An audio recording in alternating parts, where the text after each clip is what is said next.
Olá! Hoje venho aqui com uma nobre missão. Você já ouviu a palavra de Helena Ferrante? No meu vídeo de melhores leituras de 2020, cujo link eu deixarei aqui embaixo no box de informações e também em algumas outras oportunidades aqui no canal, eu comentei que a Tetralogia Napolitana foi uma série que demorou a me pegar. Eu sou um pouco resistente a livros que estão no auge do hype, geralmente eu deixo o hype passar um pouco para poder comentar sobre eles. Quem está aqui no canal há mais tempo certamente já deve ter notado isso. E a Tetralogia foi um desses casos, a chamada Ferrante Fever demorou bastante para me pegar, porque eu lembro que eu rolava o meu feed do Instagram, era Tetralogia para lá, Tetralogia para cá, no YouTube também, enfim, não aguentava mais ver. Vamos combinar também que essas capas não ajudam muito, não gosto muito dessas capas, acho que elas dão uma ideia muito errada em relação à história, apesar de não as considerar feias, mas acho que dão uma ideia equivocada do que a série trata. Mas eis que em janeiro do ano passado fui convencida por uma amiga minha, Dona Patrícia, que deveria ler esses livros. E como vocês já devem ter percebido, parece que o jogo virou, não é mesmo? Porque eu gostei tanto desses livros que eles figuraram na minha lista de melhores leituras do ano passado, quiçá da vida. Eu li uma frase na internet que diz algo como: você não lê a tetralogia napolitana, você vive a tetralogia napolitana. E por mais que a frase seja um pouco dramática, exagerada, eu tendo a concordar com ela, porque realmente esses livros aqui são uma experiência. E já que tive tanto preconceito com estes livros por tanto tempo e paguei a língua tão lindamente, hoje estou aqui com a nobre missão de convencer você que está na dúvida se deve ou não ler a tetralogia a ler estes livros, ou pelo menos cogitar lê-los. E para isso, então, eu vou te contar 5 motivos pelos quais você deveria, ao menos, cogitar ler a tetralogia napolitana. E antes de falar os motivos em si, eu queria falar um pouquinho do enredo para vocês. Então, o que a gente vai ter aqui na tetralogia napolitana? Tetralogia napolitana, como o nome diz, é composta por 4 livros, e nesses livros a gente acompanha 2 amigas chamadas Helena, mais conhecida como Lenu, e Rafaela, mais conhecida como Lila. E em cada um dos livros a gente vai acompanhar uma fase diferente da vida dessas meninas. Então aqui a gente começa com a infância e o início da adolescência. Aqui, a adolescência e o início da vida adulta, no segundo livro. No terceiro livro a gente tem a vida adulta em si. E no quarto livro nós temos a velhice. Só que já no início do livro, no primeiro volume chamado A Amiga Genial, a gente fica sabendo que a Lila simplesmente desapareceu. O filho da Lila liga para Lenu e fala que a mãe dele sumiu faz um tempo, não deu sinal de vida desde então, e aí a Lenu, através das coisas que o filho da Lila fala para ela, conclui que a Lila resolveu concretizar um plano que ela tinha há muito tempo de se apagar. Então não é só que ela desaparece, ela simplesmente apaga todos os vestígios da existência dela, recorta o rosto dela de fotos, leva livros, leva roupas, enfim, se apaga mesmo. A intenção dela com esse desaparecimento é fazer de conta que ela nunca havia existido. E a partir disso, a Lenu resolve então contar a história dessa amiga. E acaba por contar a história dela, porque afinal de contas, muito da história da Lenu se confunde com a história da própria Lila. E ela faz isso tanto numa tentativa de não deixar que as memórias daquela amiga se apaguem, mas também como uma espécie de vingança. E aqui a gente já tem um traço muito latente da relação dessas meninas, que é a ambiguidade, já sendo revelada de cara no início do livro. E já que eu falei das protagonistas do livro, vamos para o primeiro motivo, a construção dos personagens que a Helena Ferrante faz. Todos os personagens que têm certo foco ao longo da narrativa da tetralogia napolitana são personagens extremamente bem construídos e reais. É uma coisa de você fechar o livro e achar que pode sair tranquilamente na rua e encontrar uma Lila e uma Lenu. A Ferrante aqui trabalha muito bem essa questão da zona cinzenta, na qual eu acredito que todos nós vivemos, então não sendo nem completamente bom e nem completamente mal. E isso leva o leitor a ter um misto de sentimentos muito grande ao longo de toda a série. Eu lembro de diversas vezes que eu ficava muito feliz pelas meninas e outras vezes eu queria matar essas meninas. Às vezes você você também fica triste quando algo não vai do jeito que elas esperavam. E isso faz com que a gente acabe ficando preso à história. E eu acho que outra coisa que contribui muito para que a gente fique tão apegada a essas personagens é que a gente vai acompanhando o amadurecimento delas, né? Então, como eu disse, em cada livro a gente acompanha uma fase distinta da vida dessas meninas, e a maneira como a Ferrante retrata esse amadurecimento é, na minha opinião, exemplar, porque a gente vê que as meninas amadurecem, mudam, mas mesmo mudando, permanecem com a sua essência que a gente vê lá no inicinho da série aqui em Amiga Genial. Outra coisa que eu considero muito louvável nessa série é que eu sempre acho admirável quando algum autor resolve escrever uma série ou um livro grande que trata de personagens que não são nem um pouco cativantes. E ainda consegue escrever um livro muito bom, que fica com o leitor mesmo. E é o que a Ferrante faz aqui, porque apesar de a gente se sentir meio que preso a essas personagens, querer saber o que vai acontecer com elas, se importar com elas de alguma forma, não são personagens que você queria ter como amigas. As duas meninas são bem problemáticas, como eu falei agora há pouco, tem vezes que você quer matar as duas, e eu acho que todos aqui concordamos que fazer um livro sobre personagens que não são cativantes e ainda assim fazer um livro que seja tão querido pelos leitores é muito mais difícil do que fazer um livro bom e que seja muito querido com personagens adoráveis. Segundo motivo é o narrador. E eu sei que esse tipo de narrador não é unanimidade, mas é um narrador que eu particularmente adoro e que acho que tem uma função muito primordial no que a Ferrante quis construir aqui, que é um narrador não confiável. Este livro é narrado pela Lenu, que é então não só narradora, mas também personagem da própria história. E conforme a história vai passando, a gente vê que a Lenu tem sérios problemas de autoestima, de confiança em si mesma,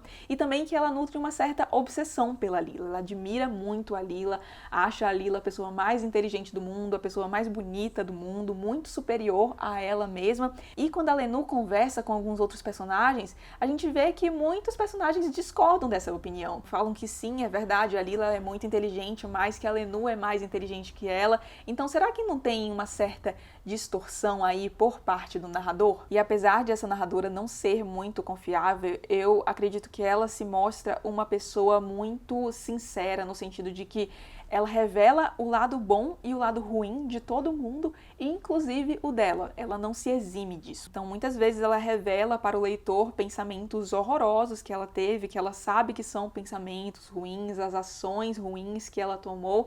E eu fico imaginando que muitas pessoas, se forem contar a sua própria vida, certamente omitiriam certos traços da sua personalidade, certas ações que elas cometeram, mas não é o que a Lenu faz. Ela deschava o ser humano até o seu cerne, inclusive ela mesma. E o terceiro motivo tem bastante ligação com o segundo, que é a narrativa e o estilo da Helena Ferrante. A Helena Ferrante tem uma escrita muito bonita, é muito diferente de tudo que eu já li, mas ao mesmo tempo é uma escrita muito crua, muito voraz. E uma coisa que eu acho que ela faz com uma maestria que eu nunca vi em escritor algum é conseguir passar exatamente o que a personagem está sentindo, mas sem precisar falar o que aquela personagem está sentindo. Então, por exemplo, quando uma personagem está muito chateada, a Lenu não precisa falar que a personagem está muito chateada, porque a gente percebe isso pelo texto. A narrativa vai ficando mais acelerada, a pontuação começa a ficar mais escassa. Isso, aliás, eu sei que a gente está falando da tetralogia napolitana, mas se mostrou, na minha opinião, ainda mais latente em Dias de Abandono, no qual, conforme a personagem vai entrando numa espiral de descontrole, a gente consegue perceber perfeitamente isso acontecendo através do texto. Só que aqui eu acho que a Ferrante se usa mais desse elemento de passar a emoção através do texto, contrapondo o italiano clássico ao dialeto. A Lila e a Lenu vivem em Nápoles, na Itália, que é uma região conhecida por ter um dialeto bem forte, se eu não me engano é até mesmo reconhecido como uma língua. Tamanha a distinção do dialeto em relação ao italiano clássico, e a gente consegue ver muito bem as nuances e as diversas camadas das personagens sendo passadas para o texto através dessa contraposição do italiano clássico ao dialeto napolitano. Então, por exemplo, a Lenu, principalmente, tenta utilizar muito o italiano clássico, mas por mais que ela tente escapar desse dialeto, quando ela está sentindo uma emoção muito forte, é inevitável. Ela volta então àquilo que é a sua raiz, volta a utilizar o dialeto, e essa contraposição entre o dialeto e o italiano clássico é muito importante para o retrato da sociedade que a Helena Ferrante faz nessa série, que é então então o nosso quarto motivo. Então, o retrato da sociedade que a Ferrante faz e mais especificamente como as mulheres se inserem nessa sociedade. O primeiro volume da tetralogia é ambientado na década de 1950 e a tetralogia segue até o início dos anos 2000. E o enredo é primordialmente ambientado em Nápoles, mais especificamente numa periferia de Nápoles, em um bairro que fica nessa periferia. E nesse ambiente a violência é a regra dos relacionamentos. A gente tem diversos momentos que chegam até a ser difíceis de ler, porque são cenas muito brutais. A gente tem, por exemplo, um menino que taca uma pedra na coleguinha de escola dele, a gente tem uma cena onde o pai simplesmente arremessa sua filha pela janela, a janela se despedaçando, a menina se machucando, tendo que ficar enfaixada, a máfia italiana também ali muito presente. Então é um contexto onde realmente há muita violência. E é nesse contexto que a Lenu e a Lila se conhecem, e é nesse contexto também que elas vão se aproximar, porque elas sentem que não pertencem àquele lugar, querem muito sair dele. Elas são muito infelizes ali, têm gostos que não se assemelham em nada ao da maioria da população que habita esse bairro. Então, quando elas são pequenas, elas têm como sonho escrever um livro tão bom quanto Mulherzinhas. Sonham em estudar bastante, em levar uma vida melhor, só que são sempre confrontadas não só com um contexto socioeconômico no qual elas estão inseridas, mas também com a posição delas como mulheres nessa sociedade. Porque nesse contexto e na época onde a história é retratada, havia quase que um determinismo em torno da figura das mulheres. Então as mulheres estudavam até aprender a fazer contas básicas, aprender a escrever, depois já saíam da escola e aí o destino delas seria se casar com um bom partido ou no máximo trabalhar numa lojinha do bairro. E não era isso que elas queriam para a vida delas, elas queriam ir além. E elas sabem que têm as características necessárias para furar essa bolha na qual elas estão contidas. Então elas são muito inteligentes, são muito esforçadas, são tidas como prodígio pelas professoras. Então aqui a Ferrante também coloca um pouco desse questionamento do papel da mulher na sociedade. E a gente tem uma das personagens que consegue dar sequência aos seus estudos, então começa a sair um pouco dessa bolha de Nápoles, e aí a gente começa a ver outra coisa legal também, que é a contraposição que a Helena Ferrante faz entre a parte mais abastada de Nápoles e a parte menos favorecida economicamente. E a partir dessa contraposição entre as duas partes de Nápoles, aliás, a segregação lá entre essas duas partes é bem forte, bem latente, ela consegue fazer um retrato muito rico da desigualdade. E a Ferrante trata essa problemática toda de uma maneira magistral. Bom, espero já ter pelo menos levado você a ficar com uma pulguinha atrás da orelha em relação a essa série, mas a gente ainda tem o quinto e último motivo, que é a série vai numa crescente. Na minha opinião e na de muita gente com quem eu conversei, o segundo volume é melhor que o primeiro, o terceiro é melhor que o segundo e o quarto é melhor que o terceiro. Então a série vai numa crescente muito grande. Para mim, o quarto volume é sensacional. Eu acho que a Ferrante dá um fechamento muito bom para a série. Certamente não é um final que vai agradar todo tipo de leitor, mas eu acho que não poderia ter sido feito de outra maneira. E justamente pelo fato de que a série vai nesta crescente, eu entendo o porquê de algumas pessoas pegarem o primeiro volume e pararem por ali, que é o que geralmente acontece. As pessoas vão com uma alta expectativa em relação a essa série, leem o primeiro volume e acabam por não ficarem encorajadas a darem prosseguimento à série. Só que o primeiro volume, apesar de que, na minha opinião, é um livro excelente, na minha opinião também é o mais fraco dos quatro, porque aqui a gente tem a infância sendo relatada e a narrativa muda muito conforme elas vão crescendo, né? Conforme elas vão amadurecendo. Então aqui a gente tem uns diálogos mais bobinhos, não tem tantos diálogos assim, pra falar a verdade, principalmente na primeira metade do livro, porque aqui a Ferrante está mais se preocupando em construir o ambiente no qual boa parte dessa história vai se passar aos olhos do leitor. E eu acho que isso aqui é essencial para ela conseguir fazer